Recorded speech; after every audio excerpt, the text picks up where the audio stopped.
যথেষ্ট হবে। দেখুন, ইফতার করা সুন্নাত, ইফতার আর একজনকে করানো সুন্নাত। এই দুইটা সুন্নাতের ভ্যালু যত বেশি, ইফতার তাড়াতাড়ি করার ভ্যালু তার চেয়ে অনেক গুণ বেশি। তো আমরা ইফতার করি, আর একজনকে করাই, কিন্তু তাড়াতাড়ি করি না। যেই সুন্নাতের মান বেশি ওটা অবহেলা করি, আর যেই সুন্নাতের মান কম এটা গুরুত্ব দিয়ে করি। এবার হাদিস দেখেন, রাসূল সাল্লাল্লাহু আলাইহি ওয়াসাল্লাম বলছেন, লা ইয়াজালুদ-দীনু যাহিরান মা আজ্জালান নাসুল ফিতরা। ইসলাম ততদিন পর্যন্ত, পৃথিবীতে যত ধর্ম আছে, ইহুদি ধর্ম, খ্রিস্টান ধর্ম, বৌদ্ধ ধর্ম, অগ্নিপূজার ধর্ম, হিন্দু ধর্ম, সব ধর্মের উপর ইসলাম শক্তিশালী, পরাক্রমশালী থাকবে ততদিন, যতদিন মুমিনরা, মুসলিমরা তাড়াতাড়ি ইফতার করবে। দেখুন, সূর্য ডুবে গেছে, আপনি 5 মিনিট পরে ইফতার করেছেন, রোজা হয়নি? হয়ে গেছে, রোজা হয়েছে। কিন্তু আপনি 5 মিনিট, 2 মিনিট, 3 মিনিট দেরি করার কারণে এই ক্ষতিটা শুধু আপনার না, পুরো ইসলামের উপর এসে পড়েছে। অন্য সব ধর্ম ইসলাম ধর্মের উপর শক্তিশালী হয়েছে কেন? একটা সুন্নাত কেন ত্যাগ করলেন? আরেকটা হাদিস শোনেন, নবী সাল্লাল্লাহু আলাইহি ওয়াসাল্লাম বলছেন, লা ইয়াজালুন নাসু বিখাইরিন মা আজ্জালান নাসুল ফিতরা। মুসলিম জাতি, মুমিন জাতি ততদিন পর্যন্ত কল্যাণের উপর, হেদায়েতের উপর থাকবে যতদিন পর্যন্ত মুমিনরা, মুসলিমরা তাড়াতাড়ি ইফতার করবে। দেরি করে ইফতার করেছেন, ক্ষতিটা আপনার পার্সোনাল না, পুরো মুসলিম জাতির। দেরি করে ইফতার করেছেন, আপনার একা ক্ষতি হলে তো ক্ষতিটা ছিল সিম্পল, কিন্তু পুরো মুসলিম জাতিকে আপনি লাঞ্ছিত করেছেন। তাহলে বোঝা যাচ্ছে একটা সিম্পল সুন্নাতের প্রভাব পুরো বিশ্বব্যাপী পড়ে। হাদিস তার দলিল। আরো জঘন্যতম কথা শুনবেন, এই মসজিদে যারা সালাত আদায় করতে আসেন, তারা তো রাসূলুল্লাহ সাল্লাল্লাহু আলাইহি ওয়াসাল্লাম এবং সাহাবীদের দেখানো বিশুদ্ধ তরিকায় সালাত আদায় করেন। আপনারা এই বিশুদ্ধ তরিকায় সালাত আদায় করার কারণে অনেকে আক্রোশমূলক ভাবে বলে ওরা ইহুদির দালাল, খ্রিস্টানদের দালাল, এই জঘন্যতম শব্দ পর্যন্ত বলে। অথচ ইহুদির দালাল, খ্রিস্টান দালাল কারা তা হাদিসে স্পষ্টই বলা হয়েছে। তিনি বলেছেন, লিআন্নাল ইয়াহুদা ওয়ান নাসারা ইউআখিরুনা। জেনে রাখো, যারা ইফতার দেরি করে, যারা ইফতার দেরি করে ওরাই ইহুদিদের দালাল, ওরাই খ্রিস্টানদের দালাল। যারা তাড়াতাড়ি করে তারা ইহুদির খ্রিস্টানদের দালাল না, তারা রাসূলের দালাল, সাহাবীদের দালাল। তাহলে দেরি করে ইফতার করা মুমিনের গুণ না ইহুদির গুণ? দেরি করে ইফতার করা মুসলিমের গুণ না খ্রিস্টানদের গুণ?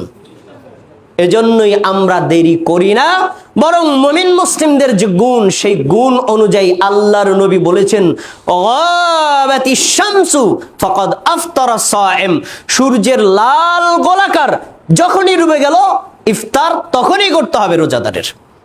অন্ধকার হয়েছে কিনা দেখার কোনো দরকার নাই, আজান হয়েছে কিনা দেখার কোনো দরকার নাই, বরং তাড়াতাড়ি ইফতার করতে হবে। আমি দুইটা হাদিস আপনার সামনে কেন বলেছি দেখেন। ইফতার দেরি করে করেছেন, রোজা তো হয়েছে, কিন্তু দেরি করে করেছেন, ইফতার করেছেন, সুন্নাত হয়েছে, কিন্তু সুন্নাতটা তাড়াতাড়ি, ওই সুন্নাতটা হয় নাই। একটা সুন্নাত ত্যাগ করার কারণে পুরো মুসলিম জাতির ক্ষতি হয়েছে। তাহলে সুন্নাতের উপর অটল থাকা রমজান মাসে কি জরুরি কম না বেশি? আরো বেশি। এজন্যই আমরা এখানে কড়াকড়ি করি, সুন্নাতের বাইরে কোনো আমল করা যাবে না। আরেকটা হাদিস আপনাকে মনে করায় দিস, আসছে শেষ দশকের সময় আলেমরা আপনাদেরকে শোনাবেন। রমজানে যতগুলো আমল আছে তার ভিতরে একটা ফরজ আমল হলো ফিতরা দেওয়া। ফিতরা দিবেন কি দিয়ে? একজন ব্যক্তি সে দৈনন্দিন যে খাবার খায়, এই প্রধান খাবারের 1 সা দেবে, যার পরিমাণ 2.5 কেজি বা 3 কেজি। আমাদের দেশের প্রধান খাবার ভাত, যার মূল হলো চাল। তাহলে আপনি যে মানের চাল খান, 2.5 কেজি বা 3 কেজি চাল দিবেন প্রতি ব্যক্তির পক্ষ থেকে। আমরা ওইটাকে ডাইভার্ট করে নিয়েছি, কনভার্ট করে নিয়েছি টাকায়, তাই তো?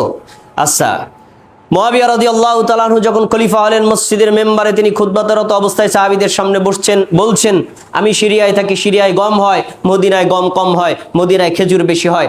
আমার মতামত হলো, তোমরা যদি 1 সা খেজুরের পরিবর্তে অর্ধ সা গম দিয়ে আদায় করো, হয়ে যাবে। তিনি একটা যুক্তি দিচ্ছেন, যেই যুক্তির মাধ্যমে খাবারকে অর্ধেক করছেন এবং খাবার অন্য খাবার দিয়ে দিতে বলছেন। তখন আবু সাঈদ খুদরি রাদিয়াল্লাহু তাআলা আনহু বলছেন, তার মন্তব্য আমি আরবি এবার বলছি, ফালা আসালু উখরিজুহু কামা কুনতু আখরুজুহু আবাদান মা ইশতু। আল্লাহর নবীর জামানায় আমি এবং আমরা মানে সাহাবীরা, আমরা খেজুর, জব, পনির, কিসমিস এই 4 প্রকার প্রধান খাদ্যবস্তু দিয়ে দিতাম। আমি যত দিন বেঁচে থাকি এগুলো দিয়ে দিব, অন্য কোনো খাবারে দিয়ে দিব না, আর অর্ধ ছাও দিব না। আবু সাঈদ খুদরি রাদিয়াল্লাহু আনহু নবীর একজন সাহাবী, মুসলিম জগতের চতুর্থ খলিফা, তার চোখের সামনে, তার নাকের সামনে বলছেন, আমি নবীর জামানা থেকে যা করেছি তাই করব, কোনো চেঞ্জ করব না। তাহলে সাহাবী সুন্নাতের উপর অটল থাকার ব্যাপারে কত কঠোর ছিলেন, এই কঠোরতা শিক্ষা দিয়েছেন। আপনি যদি সাহাবীদের পদাঙ্ক অনুসারী হন এবং রাসূলের পদাঙ্ক অনুসারী হন, যাবতীয় যুগ থেকে পরিহার করে এক সা করে খাদ্য দিয়ে ফেতরা দিবেন, কোনো যুক্তি ওখানে ঢুকাবেন না। এটাই হলো মুমিনের গুণ। তাহলে সুন্নাতের উপর আমাদেরকে সবাই এই রমজানে যতগুলো আমল করেন, ফরজ আমল করেন, সুন্নাত আমল করেন, নফল আমল করেন, প্রত্যেকটা আমল সুন্নাতের উপর করবেন। সুন্নাতেই বারাকাত, আর সুন্নাতের বাইরেই হলো অকল্যাণ।